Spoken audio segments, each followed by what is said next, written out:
जल का अधिकार, स्वास्थ्य का अधिकार, बिजली का अधिकार, शिक्षा का अधिकार, रोजगार की गारंटी और सामाजिक न्याय का अधिकार। कांग्रेस आएगी, खुशहाली लाएगी। इस नारे के साथ पीसीसी चीफ कमलनाथ ने 2018 चुनाव की तरह एक बार फिर से प्रदेश की जनता से चुनावी वायदे किए। पिछली बार 973 वादे थे, इस बार तकरीबन 1400 वादों के साथ कांग्रेस चुनावी समर में उतर रही है। कांग्रेस के पिटारे में युवा, किसान, गरीब, महिलाओं और कर्मचारियों के लिए कई सौगातें हैं। यानी हर तबके के लिए कांग्रेस इस चुनाव में कुछ न कुछ लेकर जरूर आई है। कांग्रेस के वादों में युवाओं के लिए 2 लाख नौकरी, महिलाओं के लिए फ्री बस की सुविधा, कन्यादान के लिए 1 लाख रुपए, मध्य प्रदेश में आईपीएल टीम का वादा, 2600 रुपए गेहूं, 2500 रुपए में धान खरीदी, 2 रुपए किलो में गोबर खरीदी, 1500 से लेकर 3000 तक बेरोजगारी भत्ता, एमपी में डिजिटल यूनिवर्सिटी और प्रोफेशनल हब, कर्मचारियों के लिए पुरानी पेंशन योजना, हर साल 25 लाख रुपए तक मुफ्त इलाज, सीनियर सिटीजन को हर महीने 1200 रुपए पेंशन। इन वचनों के साथ ही कांग्रेस की गारंटियां और राहुल प्रियंका के वादों को भी वचन पत्र में शामिल किया गया है। इधर कांग्रेस ने वचन पत्र जारी किया तो सीएम शिवराज ने पुराने वचन याद दिलाए। उन्होंने कहा कि 900 में से 9 वचन भी पूरे नहीं हुए। ये घोषणा पत्र नहीं, झूठ पत्र है। कांग्रेस का वचन पत्र नहीं, ये झूठ पत्र है। 5 साल पहले भी उनने 900 से ज्यादा वचन दिए थे जनता को, उनमें से 9 भी पूरे नहीं किए। आज तक लोग तरस रहे हैं। नौजवान 4000 बेरोजगारी भत्ता कब मिलेगा, समर्थन मूल्य पर बोनस कब मिलेगा, समूहों का कर्जा कब माफ होगा। एक नहीं अनेकों वचन दिए थे, सारे के सारे झूठे निकले।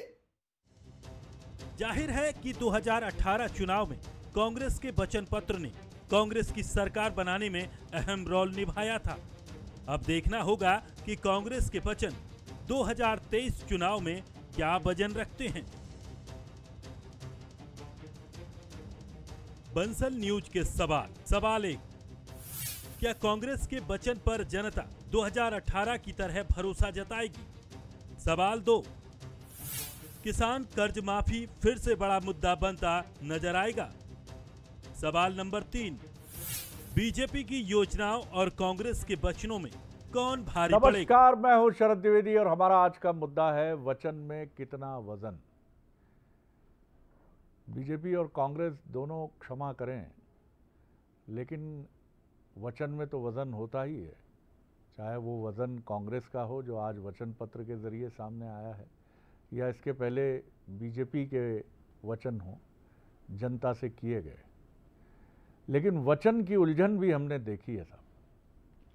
चाहे वो द्यूत क्रीड़ा में पांडवों के उलझने की एक चिंता और एक भयानक उसका प्रतिफल हमने देखा, या फिर दशरथ जी से उन्हीं की पत्नी ने वचन दिया हो कि ये वचन मैं उस समय आपसे मांगूंगी जब सबसे ज़्यादा आवश्यकता होगी।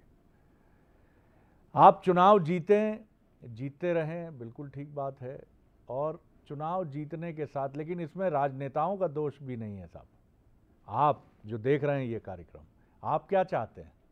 आप कभी देखते हैं मध्य प्रदेश का बजट कितना है? क्या आपको क्या लेना देना है साहब? क्या करेंगे आप जानकर इससे कि कितना बजट है, ये बजट कैसे पूरा होगा, कितनी आईआईटी आएंगी, मध्य प्रदेश कितना खुशहाल होगा? क्या आपने सोचा है कभी? या आपको लगता है कि आपके खाते में आते रहे पैसे धनाधन धड़ाधड़, कोई टेंशन नहीं हो आपको बस? अरे साहब, अगर ऐसा होता तो फिर कोई बात ही नहीं थी। फिर तो ये भी हो जाता अखिल भारतीय सेवाओं में हम बिना परीक्षा उत्तीर्ण किए आईएएस भी बना देंगे, इंजीनियर भी बना देंगे, डॉक्टर भी बना देंगे। तमाम तरह की बातें हो जाएंगी। इसलिए थोड़ी सी माफ़ कीजिएगा, मैं फिर थोड़ा भावना में बह रहा हूँ, लेकिन ये भी तो ध्यान रखना जरूरी होगा बीजेपी और कांग्रेस कि इसके बाद कहाँ हम खड़े होंगे। है आपके पास इसकी प्रतिपूर्ति, रेवेन्यू सोर्सेज, इसका भी ध्यान रखिए।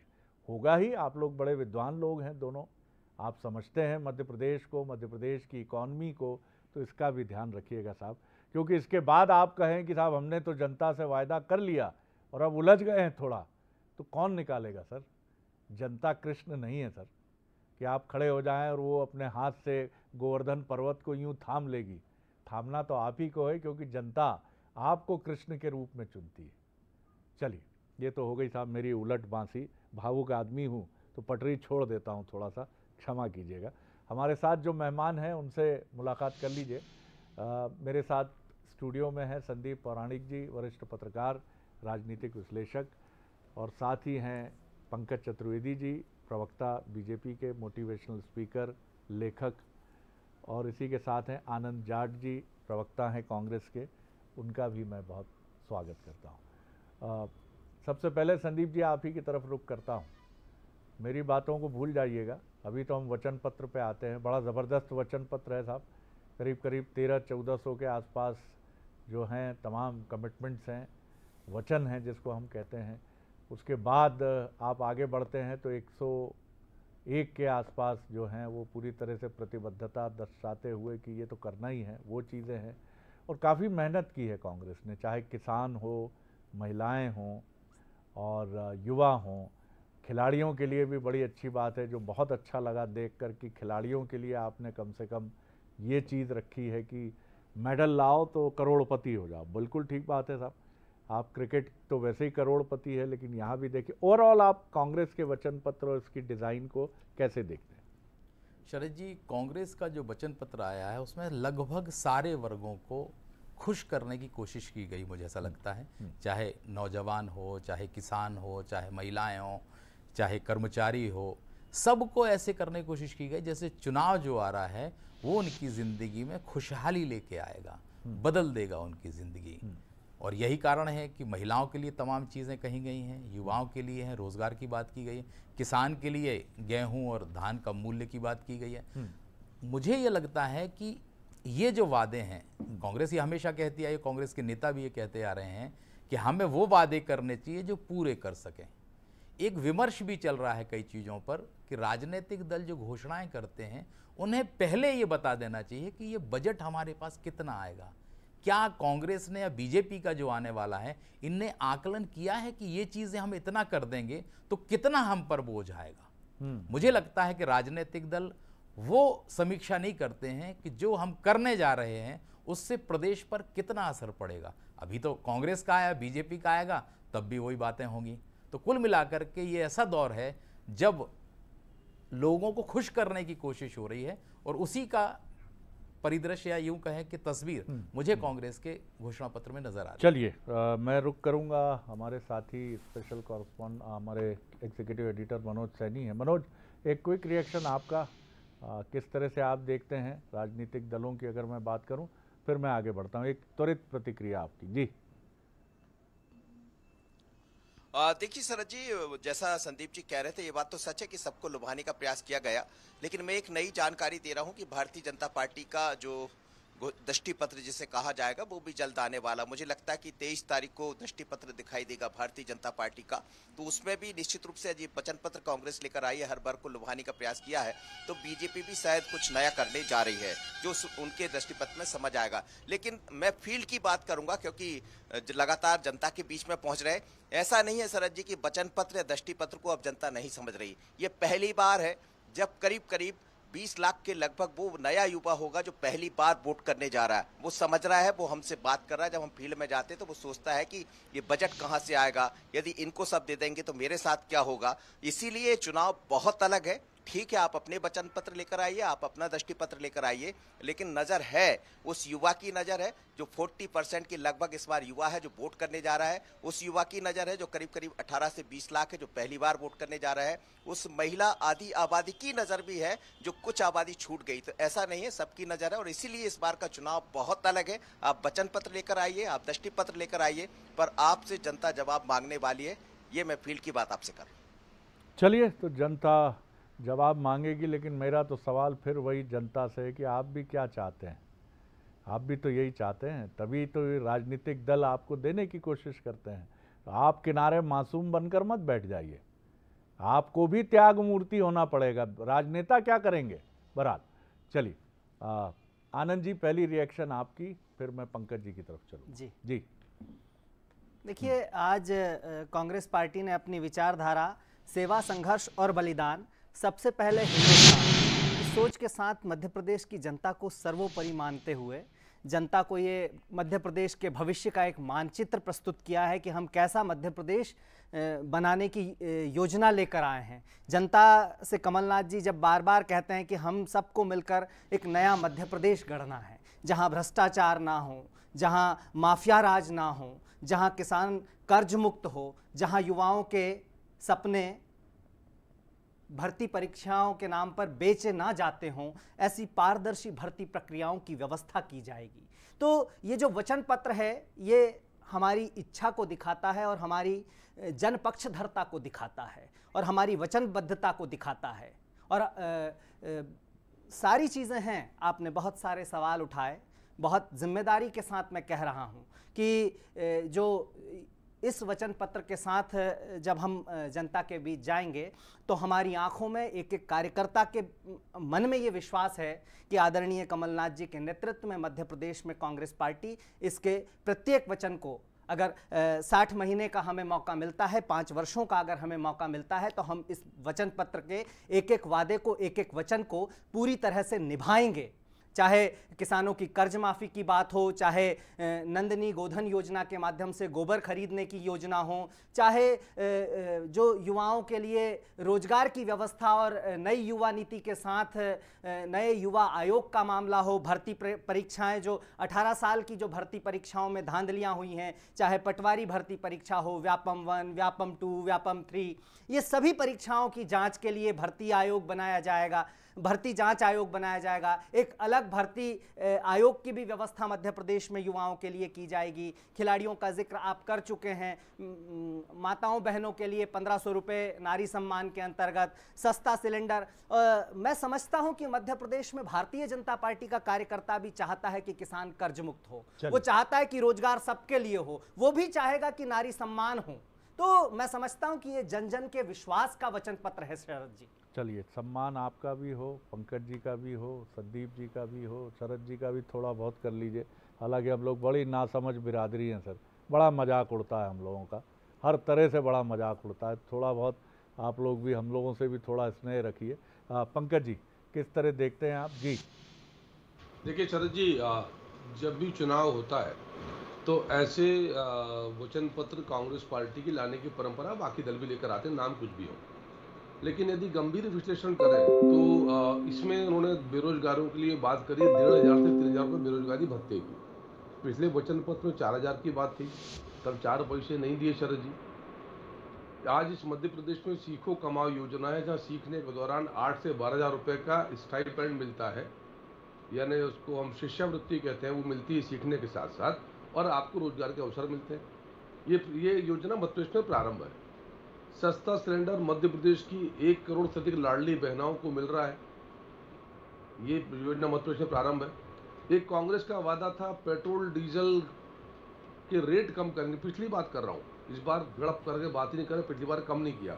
सबसे बड़ा वादा था मध्य प्रदेश में 10 दिन के भीतर हर किसान का 2 लाख तक का कर्जा माफ, नहीं तो मुख्यमंत्री साहब ये वादा था कि किसान पुत्र पुत्रियों के लिए एक अलग कल्याण बनेगा। दूध पर बोनस की बात थी, गेहूं पर, दलहन पर, तिलहन पर बोनस की बात थी। तब भी भर्ती आयोग जांच की बात थी कि 15 साल की सरकार थी, नतीजा 0।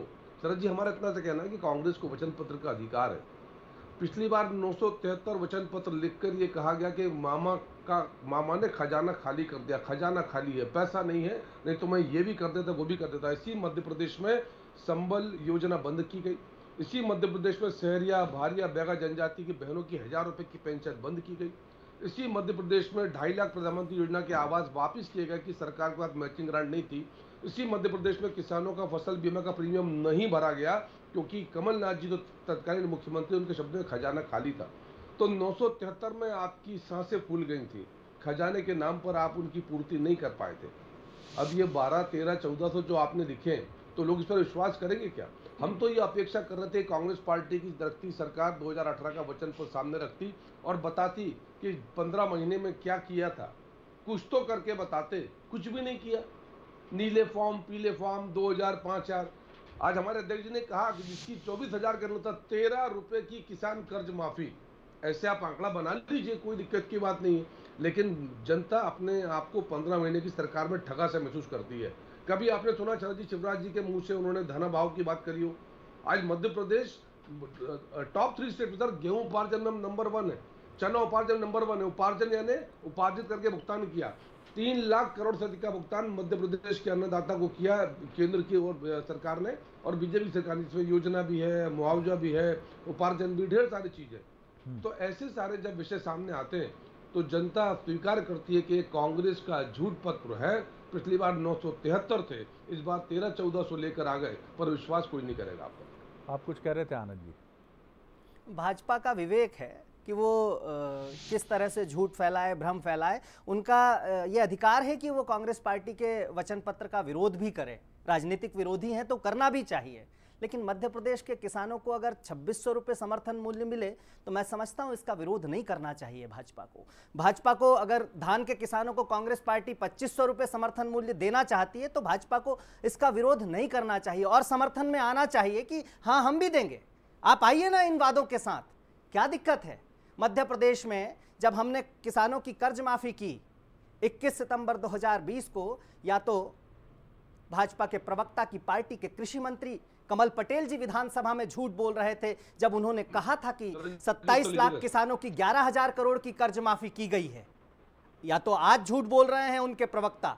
इसलिए इस बहस में पढ़ना नहीं है। वचन पत्र शरद जी आप भी जानते हैं कि 5 वर्षों के लिए होता है, 60 महीनों के लिए होता है, और 60 महीनों में हम मध्य प्रदेश का भविष्य करते, मध्य प्रदेश का एक नया मानचित्र बना कर देते जिसमें युवाओं के रोजगार की भी बात होती।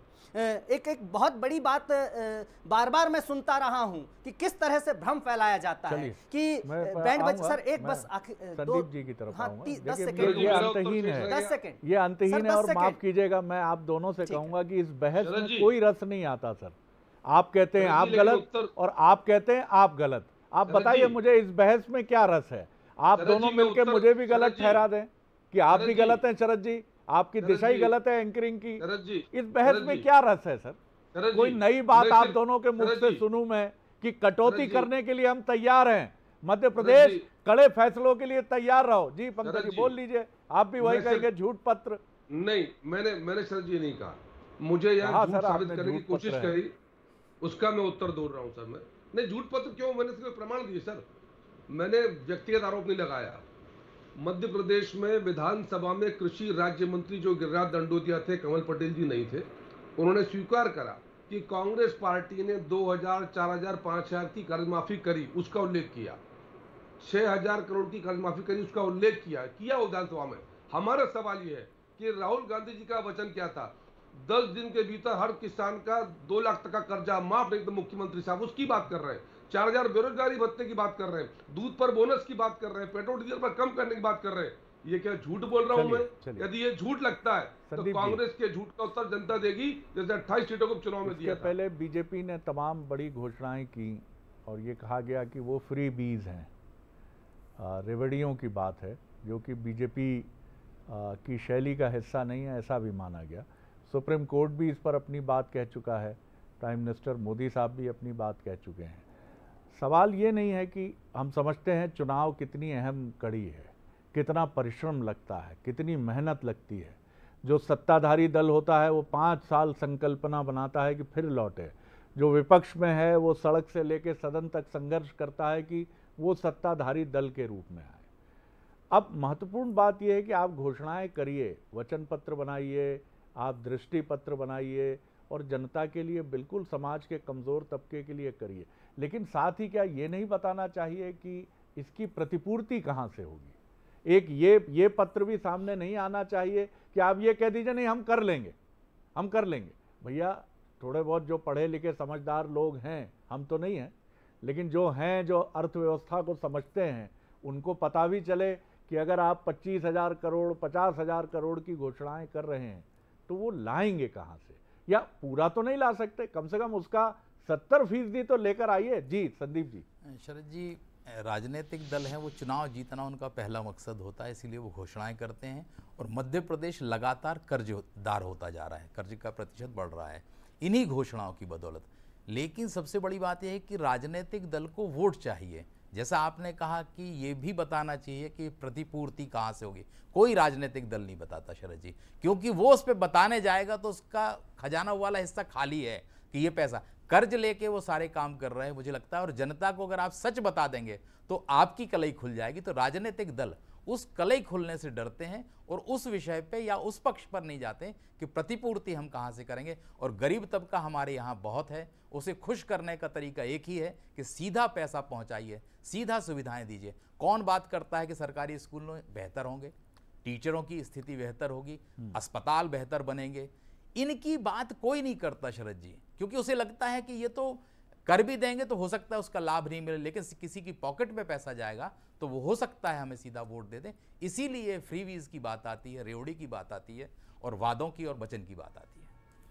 बिल्कुल ठीक कहा आपने आनंद जी। ये भी एक सवाल तो है, चुनाव जीतने की कोशिश करना हर राजनीतिक दल का अधिकार है निश्चित तौर पर, और उसमें कोई अगर मगर नहीं होता, ना कोई नैतिक पक्ष की, माफ़ कीजिएगा, बात भी कई बार होती है कि साहब आप नैतिकता से बिल्कुल आगे बढ़िए।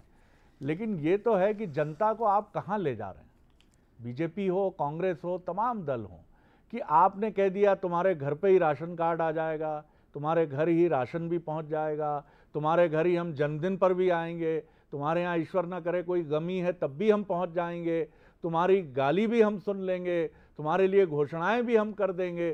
तो जनता को भी हम नैतिक तो नहीं बना रहे हैं सर, इसके साथ हम भी उनकी महत्वाकांक्षाएं सुरसा के मुंह की तरह इतनी बड़ी कर रहे हैं कि कल वो कहीं, माफ कीजिएगा, मुझे ये लग रहा है कि हमारे लोकतंत्र के लिए ना चुनौती बन जाए। शरद जी, बहुत अच्छा सवाल है आपका। मैं दो बातें आप को कहना चाहता हूं कि ये पैसा कहां से आएगा, इस पर भी बात करूंगा।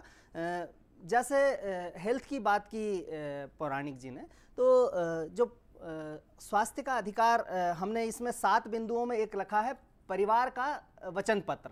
परिवार के लिए, मतलब प्रत्येक परिवार के लिए क्या किया जा रहा है। तो 25 लाख तक का जो स्वास्थ्य बीमा है वो हमारी सरकार देगी, कांग्रेस की सरकार देगी, और वो परिवार के स्वास्थ्य के अधिकार के अंतर्गत होगा। और ये राजस्थान में हमने करके दिखाया है। दुर्घटना बीमा 10 लाख तक प्रत्येक परिवार को दिया जाएगा। तो यहाँ प्रश्न ये नहीं है, जैसे उद्योगपतियों का जब लोन डिफॉल्ट होता है, जिसे विलफुल डिफॉल्टर हम लोग कहते हैं, तो 180 दिनों में उस लोन को माफ़ करने की प्रोसेस शुरू कर दी जाती है।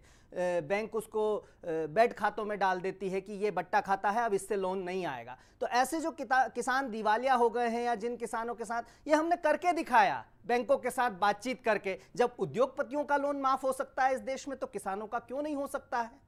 और ये जो इवेंट बाजी है, कमीशन खोरी है, ये जो भ्रष्टाचार है ना शरद जी, इस पर कांग्रेस पार्टी रोक लगाएगी। सर आपने तो उद्योगपति और किसान एक दर्जे में खड़े कर दिए लाके। कैसे? उद्योगपति है सर, उसको 7 खून माफ है, किसान को क्या माफ है? किसान को कुछ माफ नहीं है। दोनों को एक साथ तो मत खड़ा करिए। कांग्रेस की सरकार, वो अलग है साहब, वो बहुत। कांग्रेस की सरकार में सर हमने 2008-9 में 72,000 करोड़ का कर्ज माफ करके दिखाया है। और अभी आपके ही चैनल पर भाजपा प्रवक्ता जी ने स्वीकार किया है सर, पंकज जी, बीजेपी सरकार ने स्वीकार किया कि हमने, कांग्रेस की सरकार ने। मेरा सिर्फ इतना सा आग्रह है कि आज मध्य प्रदेश में प्रति व्यक्ति आय 1,40,000 रुपए, मध्य प्रदेश की माइनस की औद्योगिक विकास दर 24%, कृषि विकास दर 19%, सामान्य विकास दर 17%, जीएसडीपी 3.5 लाख करोड़ की, बीमारों से विकसित मध्य प्रदेश। और मध्य प्रदेश में आज जो भी कर जो है वो पात्रता की सीमा के भीतर है।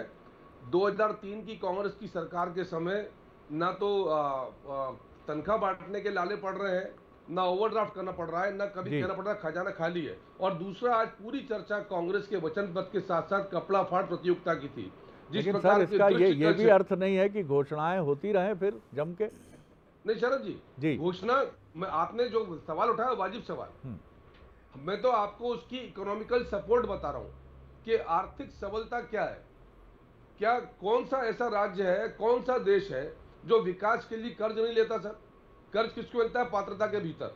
तो मध्य प्रदेश में यदि प्रति व्यक्ति आय 11,000 से 1,40,000 रुपए तो उपलब्धि है जी। अब आगे नहीं और सर चर्चा आज कपड़ा फाड़ प्रतियोगिता की है सर, जो कांग्रेस के दो नेताओं के बीच है, राष्ट्रीय मीडिया से चर्चा कर रहा है, तो ये विषय है सर जी। ऐसी स्थिति कांग्रेस की सर। आप सब विद्वान सहमत होंगे कि जनता को भी बेहतर होना चाहिए। जब लाल बहादुर शास्त्री 60 के दशक में ये बात कहते हैं कि देश पर संकट है और एक समय अगर हम भोजन करेंगे तब खाद्यान्न इस तरह से नहीं होता था, हम दहलीज पे थे ग्रीन रिवॉल्यूशन की, लेकिन हुई नहीं थी, तो उनके एक कहने पर देश के अधिकांश लोगों ने एक समय भोजन करना शुरू किया।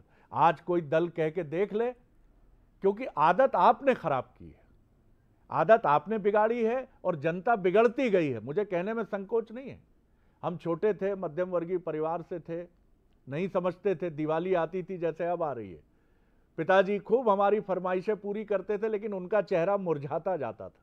फिर हम माँ से धीरे से पूछते थे कि पिताजी क्यों उदास लगते हैं? उन्होंने कहा बेटा उन्होंने काफी इधर उधर से पैसा लेके दिवाली के लिए जुटाया है। ये जनता को समझना है। इजराइल के लिए पूरी दुनिया से लोग पहुंच रहे हैं इजराइल।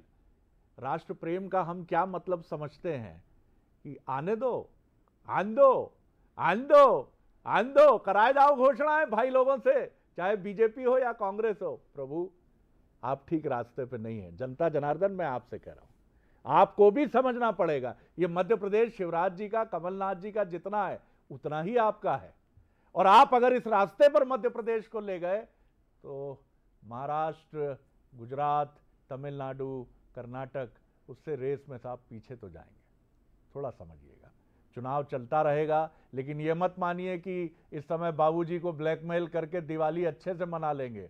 4 महीने बचे हैं चुनाव के। मत करिए सर, मत करिए, प्रेशर मत डालिए। बहुत शुक्रिया आनंद जी, बहुत शुक्रिया संदीप जी, बहुत शुक्रिया पंकज जी। आगे देखिए छत्तीसगढ़ का एक्सक्लूसिव बुलेटिन, मोर माटी मोर खबर।